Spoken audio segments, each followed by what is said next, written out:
बे समाव धनस्री बियाबनिफ्राय बिजाथि महरै इउपिपिएल राजखान्थि हान्जानिफ्राय सायख'जानाय एबा बिजाथि महर मोना बिथां रुजुगोरा मुसाहारिनि गोख्रों बाथ्रा हाग्रामा महिलारि बिथांखौ थांखिनानै बाथ्रा बुंथिदों जे हाग्रामा महिलारि बिथाङा बे समाव बे थांनाय 5 बोसोराव हाग्रामा महिलारिया 7 बारसो एबा 7थि खेबसो बे समाव हाग्रामा महिलारिया सरकार दाखांबाय होननानै बाथ्रा बुंथिदों। बिथाङा गोबां खेबावनो बाथ्रा बुंथिदों एबा नंखाय बाथ्रा बुंथियो बिथां हाग्रामा महिलारि बिथाङा आरो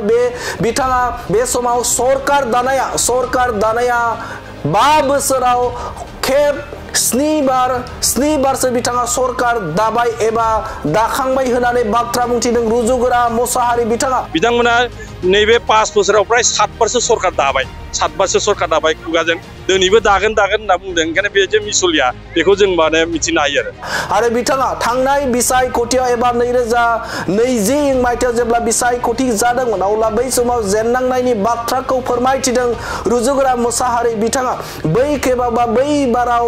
गोबां भट लानानै बिथां प्रेस मुसाहारिया देरहासार जायाखै बिथाङा खम बिबांनि भट लानासो देरहासार जादों मानोना बै समाव इउपिपिएल राजखान्थि हान्जाया जे गोबां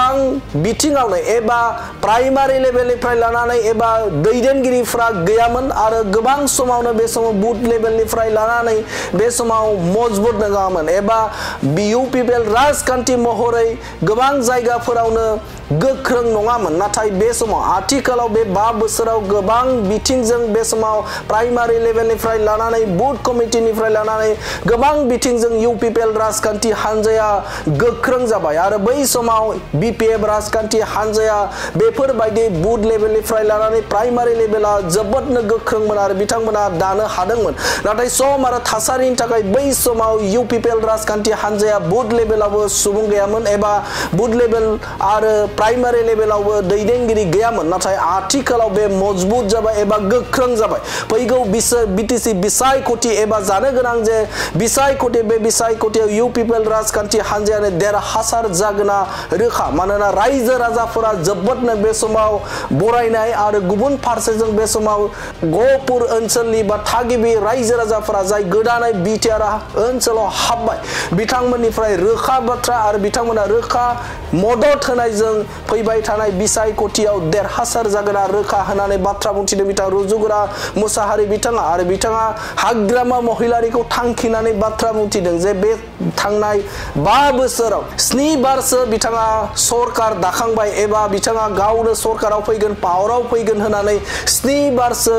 सरकार दाखांबाय होननानै बाथ्रा बुंथिदों नाथाय गुबै ओंथियाव बिथाङा बे सरकार दानायनिफ्राय आनज्रायदों एबा इउपिपिएल राजखान्थि हान्जायासो 5 बोसोर सालायबाय होननानै बाथ्रा बुंथिदों रुजुगोरा मुसाहारि बिथाङा। गासैबोथ' गोबां रोखोमनि खोथा बुंगोन थांनाय बाराव बिथाङा 2020 मायथाइयाव जेला बे इलेक्सन गेलेदोंमोन बिथाङा बिपिएफनिफ्राय आं इउपिपिएलनिफ्रायमोन बेयाव खुब खम भटनि गेजेराव आङो जेननो गोनां जादों जेननाय खारना जाहैबाय जों गोदानमोन दला गोदानमोन जोंहा कभिड-19आनो प्राय 10.5 माह जोङो इलेक्सननि माने कड अफ कन्डाक्ट जों फालिनो गोनां जाबाय जों खामानि मावनो हायासै किन्तु बिथांमोना 17 बोसोर माने बेवहाय सरकार सालायनायनि जायफोर माने दाथायफोर पार्टी हिसाबै नों बुथ कमिटिनो प्राइमारि कमिटिनो बिसिडिसिनो मेम्बार चेयारमेननो गासैबो बिथांमोननिनो गोजामोन आरो थेवबो जे उदालगुरि जिल्लायाव गासै 10टा समस्ति दं 10टा समस्तिनि गेजेराव सासेल' माने देरहानाया बोरै गोख्रों एमसिएलए माने देरहानाया बोरै गोख्रों जानो हायो बिथांमोना नैबे 5 बोसोराव प्राय 7 बारसो सरकार दाबाय 7 बारसो सरकार दाबाय खुगाजों दिनैबो दागोन होनना बुंदों ओंखायनो बे जे मिसलिया बेखौ जों माने मिथिनो हायो आरो बे बिथिङाव बिथाङा गोदान मोनबै समाव थेवबो बेयावहाय बिपिएफ हिसाबै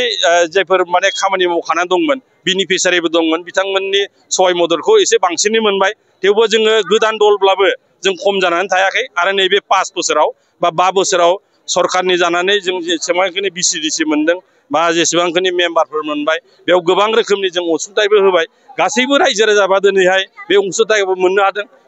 न'खर जोङो रेशन कार्ड होबाय प्रधानमन्त्रि आवास योजनाफोर होबाय बा जोङो आइबिएसफोर होदों आरो बेबायदिनो बे ओनसोलाव जोङो गोबां माने बेबायदि बहाबा कमिउनिटि टयलेट बहाबा कमिउनिटि हल बा दिनै इउनिभार्सिटिनि campus Bodoland university campus Sujit Narzary auditorium बेफोरखौ मावनायनि उनाव बे बिपिएफफ्रा बेखौ खुनु मोनसे उत्तर होनो हायाखै आरो उत्तर होनो हायाखै आरो जों दिनै नुदों जे जोङो बेवहाय जेसेबांखिनि माने बिटिआर सरकारनिफ्राय जायफोर माने आसनिफोरखौ मोनदों उसुंथाइफोरखौ मोनदों जोङो 100% जोङो मावफुंदों खुनु बेवहाय जोंहा भेमेल जालाय जायाखै दा बे बिपिएफ हिसाबै बिथांमोना माने दिनै स्ट्रं होनब्लाबो बेखौ रायजो राजायासो खोन्थागोन भटआ बेसेबां मोनगोन दा हाग्रामा महिलारिया जि माने दाखालि बिथांमोना गहपुरनि राजगड़आव थांदोंमोन बे राजगड़आव थांनायावथ' बिथांमोननि जायफोर गारि थांनाय लिडार हिसाबै फ्राय 60 गानसो गारि दंखायोमोन 60 गान गारि जायोबा बे साबाखुरियाव बेयाव माने 300 जन थाहैखाबाय प्राय 1000-1200नि बारा जायाखै आरो जायफोर सेंग्राफोरखौ लाबोदों बिसोरथ' माने गामियाव हाबै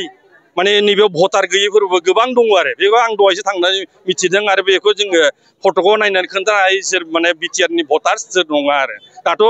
प्राय 28टा गामियावल'सो होनो मोनदों गैयाबाबो प्राय 200टासो गामि दंबावो दाबो जोंहा हाबनो गोनाङा आरो गोबां माने जातिफोरबो दङ बेवहाय दा बै मानसिफोरखौ बिसोर हाजिरा होनानै लाबोदों नाम्बार्सखौ बारा देखायदों थेवबो लकेलनि मानसिफ्रा रावबो ओंखाराखै प्राय 1000-1200ल' आरो 1000-1200ल' बेखौ रायजोआनो प्रमान होदों आरो